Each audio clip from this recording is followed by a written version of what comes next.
Hey friends, Frankie and Brad here in the kitchen cooking up music for you today. We're going to continue on today with part 6 of our singers, the 1960 singers. This segment, part 6, we're going to talk about female singers of the 1960s, and we're going to kick it off with Nancy Sinatra. Nancy Sinatra. These boots are made for walking. That was her first big hit. She actually teamed up with her dad, Frank Sinatra, and recorded Something Stupid. Right.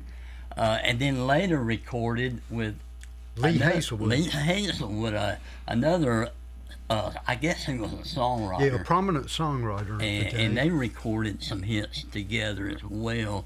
I don't know why Nancy just, in the 60s, that seemed to be her period, and then she stopped. Yeah. The Nancy and Lee was the last thing that I think she did. That may have been. They did a best hits album, had Summer Wine, was certainly a big hit. I had that album. I can't think of all the songs that was on it, but after that album, Lee Hazelwood, I think he went on to write songs that other people recorded, but she pretty much took the money and went home. Yep. Coming from a background of wealth, she didn't really have to work. Right. And still don't. A more popular figure in the 50s and 60s, long career, was Brenda Lee. Brenda Lee, yeah. Huge artist. You would always hear her rock around the Christmas tree at Christmas time. I mean, that song's been played for probably 50 years. Yeah, Dum Dum. Gosh, I can't think of something Nothings. So many of her songs. I had 45s by growing up, and she went on from, I'm going to say, the 50s on into, probably the early later 70s. in years, but amazing the long career she had. We're going to go into more into the 60s, the mid 60s. Petula Clark, Downtown. Don't Sleep on the Subway. I mean, she was huge when that first hit. Yeah, she made Downtown. all the TV shows. That was in the heart of the British invasion. Yeah. Was she from England, or was she? Yeah, from, she was from England. Yeah. She was very hot for a while. She had a real smoking career that kind of came, and as a lot of the British invasion bands did, they come and went rather quickly. We're going to move on to a soul legend. Aretha Franklin. Golly. Wow. Respect. Golly. Chain of Fools. Now, she had a very long career. Mm-hmm. She recorded for decades, so I'm sure there's a lot of music out there by her that you can get your hands on. Yeah, she recently, well, not so recent, but she died a while back, and I don't think I will ever forget, the funeral had this really old fancy Hertz. It was like a 1930s Hertz that was amazing, that was what they carried the coffin in. And but Aretha Franklin, what a legend. She had a powerhouse voice. She did, just amazing. And we're going to move on to probably a white soul singer, if you will, Janis Joplin. Wow. Rapsy voice. Take Another Piece of My Heart. Mm-hmm. Big Brother. Yeah. Me and Bobby McGee that Christopherson wrote. She did a great version with Big Brother and the Holding Company of Summertime. That was just an incredible cut. But Janis Joplin, She had a short career. Yeah, OD'd at 27 Yeah. of heroin. And of course, after she died, she had a string of hits that followed, songs that were radio hits long after her death. But we're going to move on to another 60s sensation, Dusty Springfield. Son of a preacher man. Yeah, wow, what a terrific singer of the day Dusty Springfield was. She I Only Want to Be With You, that was another hit she recorded. Was she from America or England? I think she was from England. I was thinking that as well. She was really somebody that I liked a lot in the day. We're going to move on to another singer that has often reminded me of Dusty Springfield, was Jackie DeShannon. Oh, yeah. Put a little love in your heart. What the world needs now is love, sweet love.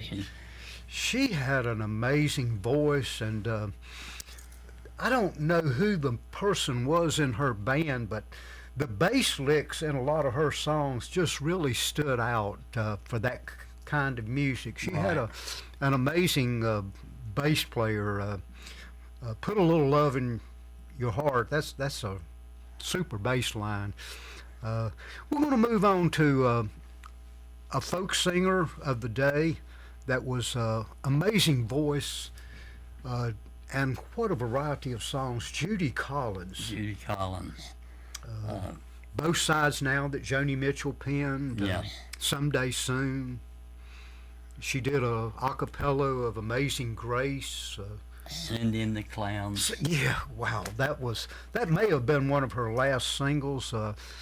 Certainly, she was recognized in that song for having just the voice of voices back in the day. And actually, the Crosby, Stills and Nash song, Sweet Judy Blue Eyes, was about her. Yeah, Stephen Stills and her were an item for a number of years. And right, Sweet Judy Blue Eyes. And speaking of someone who wrote a song for Judy Collins, is Joni Mitchell. Now, Joni Mitchell, she started off with her first album, didn't get any airplay to speak of. There was a song in it, Songs for Aging Children, I think was the name of it. It was in the Alice's Restaurant movie. But she had just, in the early years, amazing songs. Chelsea Morning, I think also Judy Collins did. Yeah. Someday Soon, I don't know whether I mentioned, but Big Yellow Taxi. Yeah, Big Yellow Taxi. Free Man in Paris. Free Man in Paris, Help Me. The Court and Spark album, of course, was her career album. It was the album that started getting her a lot of airplay. And actually, the Crosby, Stills and Nash song, Woodstock, she wrote. Get out of my head, I forgot about that. Wow, that is true. She was, the album Ladies in the Canyon, that album I have to remember just for some of the most poetic lyrics. The song Circle Game, about, the circle of life, and Morning Morgantown was that album never received airplay. The album after that, she had Raised on Robbery, that got a little airplay. But Joni Mitchell went on to get recognition as a singer-songwriter, a recording artist, and she is a very good jazz guitarist. She can play some complex chords far better than I will ever be, and she's noted for coming up with these alternate tunings that she invents, that are amazing, but certainly has a long career, and she had some health problems, a stroke, and she was immobile for 5 or 6 years, but she's back now and still with us and doing well. We're going to move on to Ronnie Spector. The Locomotion, I mean, that was a huge hit back in its day. Leader of the Pack. Did she do that? Yeah. She also did a song with Eddie Money, Take Me Home Tonight. if you listen to that song, you'll hear her singing parts from Be My Baby. Yeah, Be My Baby. Ronnie Spector, of course, was married to the legendary recording producer Phil Spector, who is noted for the Wall of Sound and recording a lot of the Motown bands and the early 50s soul singers, rhythm and blues singers. But Ronnie had a long career, and She did. She actually was an opening act on the Beatles' first American tour. I did not know that. She was on the opening act, and when they were in New York, George Harrison told her, he said, we can't go anywhere. He said, we have to eat all our meals in our room. He said, sometimes we feel like we're in prison. And Ronnie said, well, I can take you guys out for a good dinner and nobody will bother you. He said, how? He said, believe me, we're in New York. I know people and I know the places. He said, you mean we can all afford to go somewhere and nobody will know who we are?